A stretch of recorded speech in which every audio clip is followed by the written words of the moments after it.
Yo soy José Luis Olmos, tal vez no todos me conozcan, pero bueno. La idea, cuando escuché que iba a hacer Ferney una presentación de WLAN aquí en México, lo primero que me vino a la cabeza fue, pues vamos a hablar de cosas que no sean Wi-Fi, porque todos son expertos en Wi-Fi. Entonces les voy a platicar de un servicio que sí o sí estoy seguro que nos ha afectado a todos.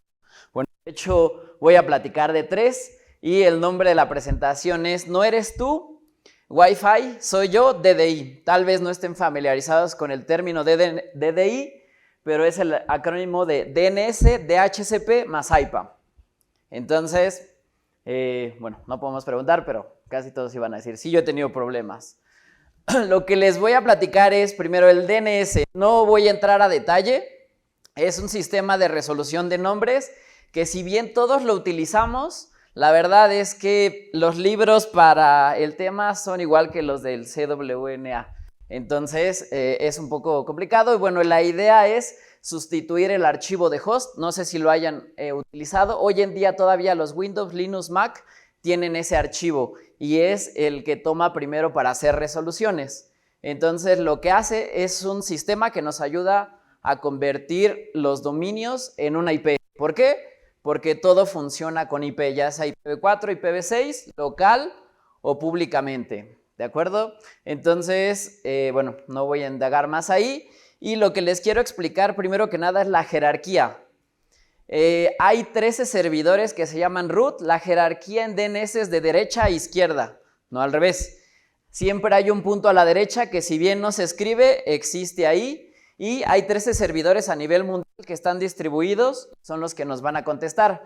Los segundos niveles se llaman top level domains, que estamos acostumbrados a ellos, que es .com, .int, mx, gov, de acuerdo al país en el que estén. Los segundos son los second, donde estamos más acostumbrados a utilizar, ¿no? Aquí puse un ejemplo y entonces aquí está cómo se forman, ¿no? Infoblogs.com, en este caso es deepnode.mx. Esa es la jerarquía. Todo lo que está del lado izquierdo pertenece a ese dominio. Y bueno, ¿por qué les quiero platicar esto? Ahorita lo vamos a ver. Esta parte de aquí es de lo más importante y de lo que siempre nos afecta. Este es el proceso de recursión. No sé si habían escuchado de él, pero ¿cómo funciona? Bueno, nosotros estamos en nuestro dispositivo, cualquiera que sea, incluso aquí, y estamos recibiendo direccionamiento. Dentro de lo que nos da es un DNS. El DNS que tenemos localmente es el recursivo y lo que hace que, ¿cómo se llama? ¿Qué recomendamos siempre? Pues no uses algo para todo, ¿no? Entonces, ese es DHCP, DNS y todo. Por eso es que en algunas redes, si ustedes le cambian el DNS al 8.8, funciona. Y en realidad el problema nunca fue el Wi-Fi. El problema es que saturaron el DNS. Lo que ocurre aquí en el proceso de recursión es ¿cuál es la IP de www.infoblogs.com? Le pregunta a este y este inicia el proceso de recursividad. Siempre se va primero con el tema del root. Le dice yo no sé quién es. ¿Por qué? Porque es por jerarquía, pero conozco quién es .com. .com le dice yo no sé quién es, pero sé quién es infoblogs.com. Es decir, lo direcciona a donde le corresponde. Entonces, este de aquí, el que le contesta, se llama servidor autoritativo. Es el que tiene la zona, administrativamente hablando, que es lo mismo que el dominio. Es quien nos va a dar la respuesta. Y entonces, una vez que le contesta, ya podemos ver, nos dice, es esta la IP address. ¿Qué pasa en nuestro DNS recursivo? Guarda caché. Entonces, también esos son configuraciones que te dicen no le muevas, a menos que alguien te lo diga o que le sepas mover, ¿no? ¿Por qué? Porque la siguiente consulta, no sé si lo han notado, pero la primera se tarda y la segunda es más rápida. Esto es porque guarda esa respuesta, ¿no? Y perdón, ahí por eso es importante, y bueno, no debería de usarse siempre el 8.8, el 4.4, el 1.1, porque eso lo debemos de administrar nosotros. Entonces vamos a platicar de algo que se llaman registros. Ahorita lo que les comenté es que el DNS nos contesta, pero ¿qué nos contesta? Tiene varia información. Entre ellos, la más común es el registro A, que es la IP.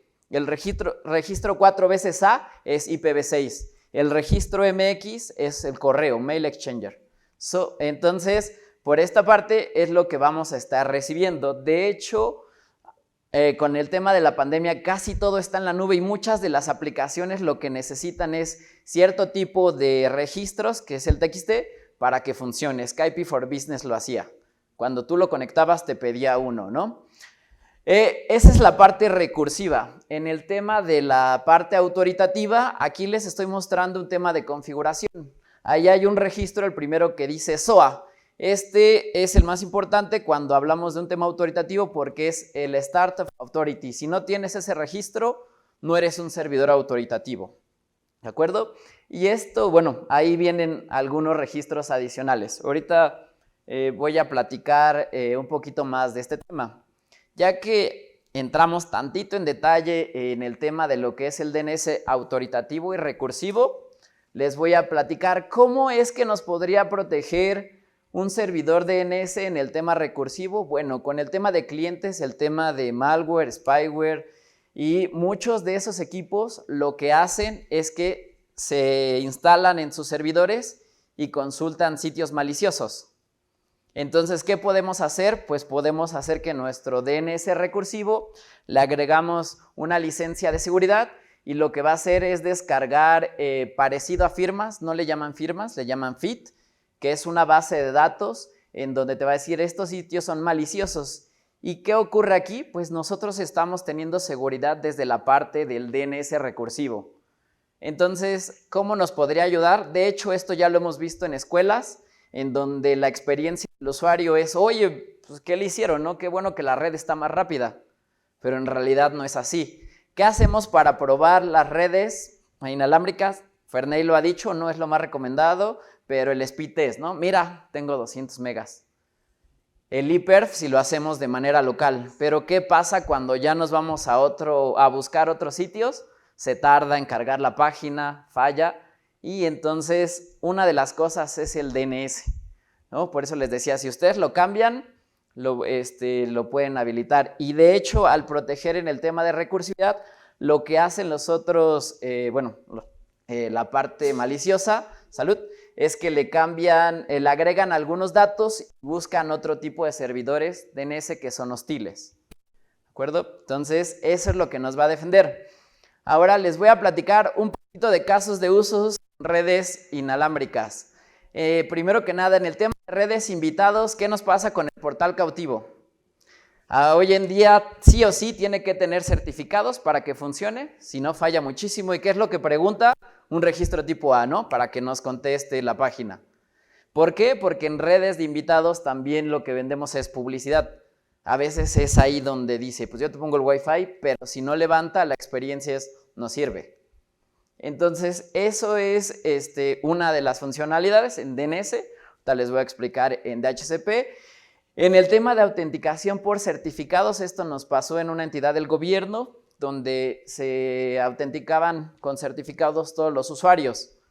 ¿Qué necesitas para esa parte? Tener un dominio, una autoridad certificadora y el DNS. ¿Qué hace la mayoría de las empresas? Es que esos tres que les acabo de decir los tienen en un solo servidor.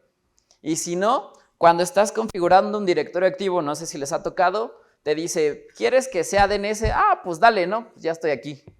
Y eso es lo que no debemos de hacer porque necesitamos que sea un servicio dedicado. ¿Ok? Y bueno, lo que nos pasaba ahí es que todos tenían certificados. El certificado es una identificación digital que viene con una, ¿cómo se llama? Con un dominio. Entonces, si tu DNS no contesta, ¿en dónde está el problema? Y eso es el tema autoritativo, porque hay una parte que puede ser interna y otra externa. ¿De acuerdo? El tema de la resolución de cualquier aplicación, pues es lo mismo, ¿no? Muchas veces el tema de invitados es nada más darle acceso a internet, pero les comento, ahorita casi estoy seguro que todos usan aplicaciones de correo en la nube. Entonces necesitamos que nos conteste rápido, ¿de acuerdo? Y el tema de la respuesta autoritativa interna, este es otro, donde dices, es que ya estoy en la empresa o VPN, me contesta con una IP interna, si estoy en internet me contesta con otro. Eso igual es una configuración de DNS que se llaman vistas, interna y externa, y si no está bien configurada hay veces que dices, es que en mi casa funciona más rápido que aquí. ¿Por qué? Porque si no lo haces bien va a buscarte internet y llegas a algo que está localmente por internet. acuerdo? Entonces, esa es la parte de DNS. El tema de DHCP es un protocolo que es Dynamic Host Configuration Protocol. Les digo, estamos tan acostumbrados a él. La verdad es que yo también me pasó como con Fernet cuando decía, yo ya sé de Wi-Fi, y cuando tomé su primera clase no sabía de Wi-Fi. Y cuando tomé la segunda dije, tampoco sabía de Wi-Fi, pero bueno. Esto es lo que va a pasar aquí. El DHCP es un modelo cliente-servidor. Entonces, ¿cuáles son lo que siempre tenemos en un DHCP? IP, máscara, DNS y gateway. Pero ¿sabían que hay muchísimas más? No, ahorita se las voy a mostrar. Entonces, ¿cómo funciona el tema del DHCP? Lo que siempre nos dicen es que es broadcast, y de hecho sí es correcto. La primera parte lo hace por broadcast. Entonces, el proceso tiene 4 mensajes que se le llama el proceso de DORA, que es el primero, es un discover. Se lo manda en capa 2. Si tenemos un router, un controlador o algo, hay algo que se llama IP helper en algunos switches, DHCP relay, que convierte lo que estaba en broadcast a únicas porque ya lo manda directo. Ese también es un problema cuando configuramos. ¿Por qué no poner el DHCP en algunos switches? En algunos switches, si le aplicas el DHCP, tiene que tener una IP para poder aplicar el DHCP ahí. Entonces ya no te deja aplicar un DHCP relay. ¿Y cómo funcionan algunos NACs? Necesitan recibir el relay de DHCP para identificar el tipo de dispositivo. ¿De acuerdo? El otro mensaje es el offer. Cuando se hace el discover, lo que hace el servidor es que le dice, el cliente le dice, oye, necesito una IP. El cliente le dice, tengo esto para ofrecerte, que son las opciones de DHCP. Perdón. Y el siguiente paso es el request. El cliente le dice, pues yo necesito esto, que me des estas opciones. IP, DNS, ahorita vamos a hablar de otras, ¿no? Y entonces el último es el ACK, ¿vale? Así es como funciona. Estamos muy acostumbrados. ¿Qué hacemos para esta parte? Pues varias controladoras incluso traen su servicio de DHCP. Y otra vez, nosotros nos dedicamos a Wi-Fi y en el diseño depende la situación, no vamos a utilizar lo mismo. Y ahorita les explico los mensajes. El tema del request es donde le va a solicitar información y el ACK es que quedaron. Pero como pueden ver allá abajo, tenemos otros tipos de mensajes en DHCP. Pero lo que les quiero contar es el tema de las opciones. La mayoría de paquetes que te regresan por DHCP es considerado una opción. Las más comunes, ya se las mencioné, parece que esto se repitió. Están clasificadas, se puede hacer desde la 1 hasta la 255. De la 1 a la 125 es parecido a los puertos conocidos, son las opciones conocidas. ¿Ok? No sé si les ha tocado configurar alguna telefonía, pero hay 2 categorías, que son las estándar y las customizadas. Las estándar son las que les mencioné. Las customizadas son como la telefonía, que tienes que aplicarle, no sé, en Navalla me tocó la 174, en donde le tienes que dar otra opción para que funcione. Y la que les quiero platicar, ya que estamos en Wi-Fi, es la 60 y la opción 43. No sé si la han configurado, en algunas controladoras literal le dice opción 43. ¿Pero a qué se refiere? Primero, como es un servicio cliente-servidor, lo que hace es que se identifica con la opción 60. La opción 60 es Vendor Class Identifier, que es quién soy. Tú se lo tienes que configurar al servidor. ¿Por qué? Porque el cliente no va a ir y te va a preguntar directamente por eso. ¿Vale? Tú se lo tienes que configurar. La opción te dice, yo soy este equipo, y en la opción 43 es donde tú le puedes decir, esta es tu controladora. Entonces va y la busca. ¿Por qué? Porque si hacemos una configuración de controladora en capa 2, jala bien, pero en capa 3 no han tenido problemas, no le tienen que poner al AP directamente esto. Entonces son una de las cosas. Y les digo, esto es un ejemplo, pero puede ser en telefonía. Me tocó hacer resolución en cámaras, apenas en equipos que solicitan una información específica para que pueda bootear el equipo. Y entonces, esto es algo que con la gente de HCP que le decía, oye, ¿qué platico? Aquí es donde se vuelve algo importante. El list y lo que es el list time. ¿Qué es el list? El list es la asignación que te va a dar de una IP.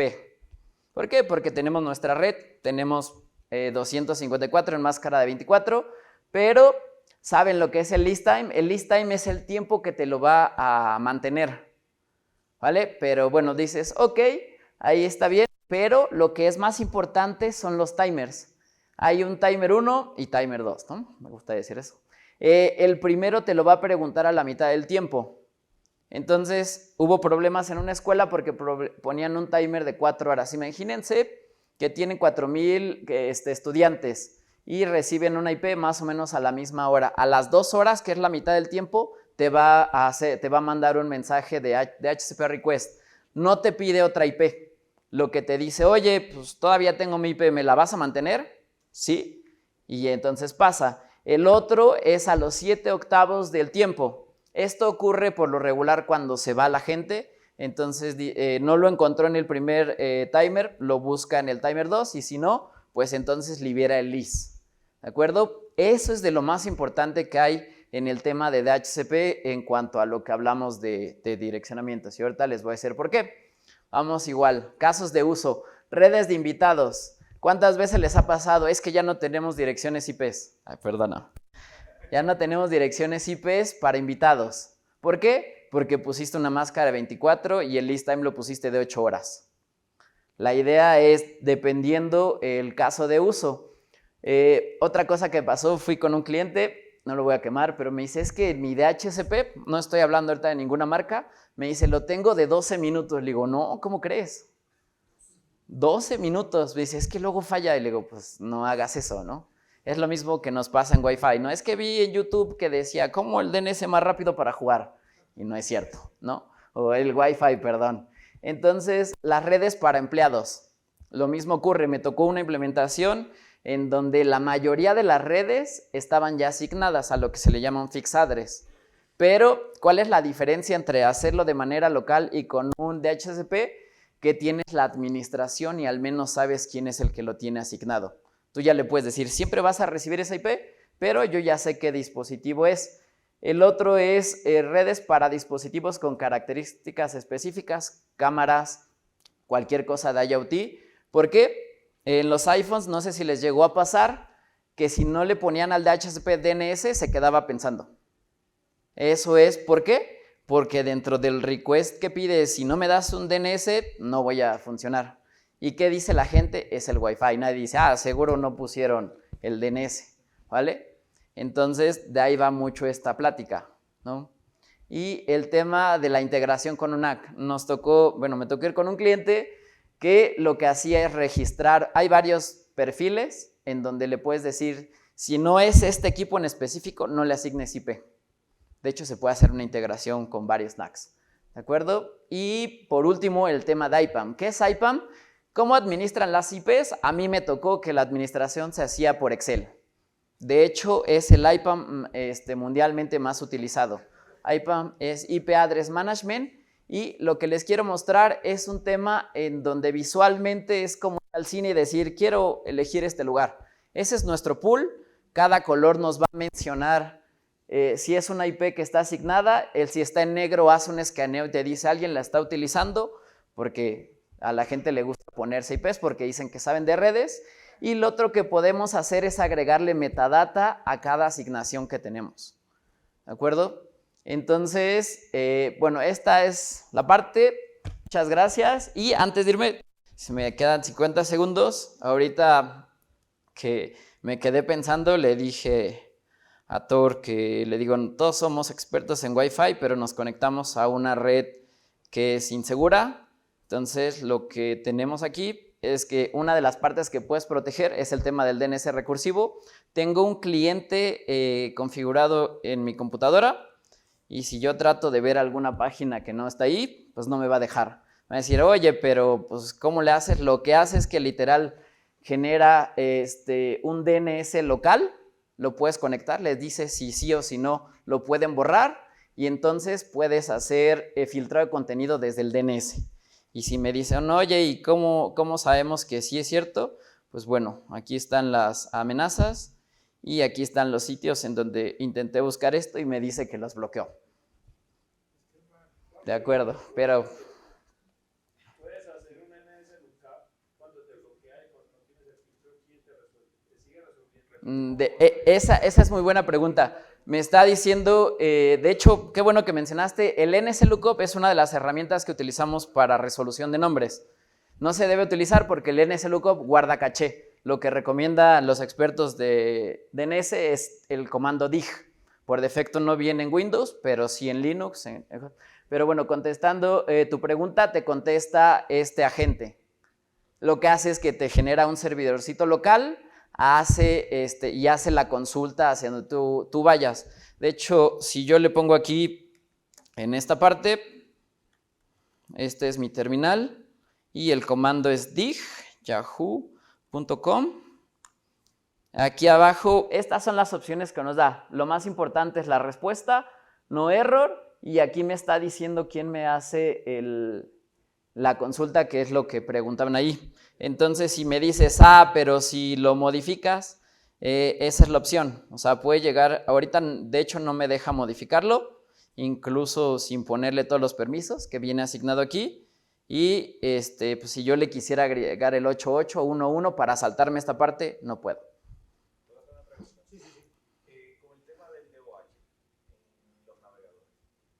Ese es un tema, la verdad es que, ¿perdón?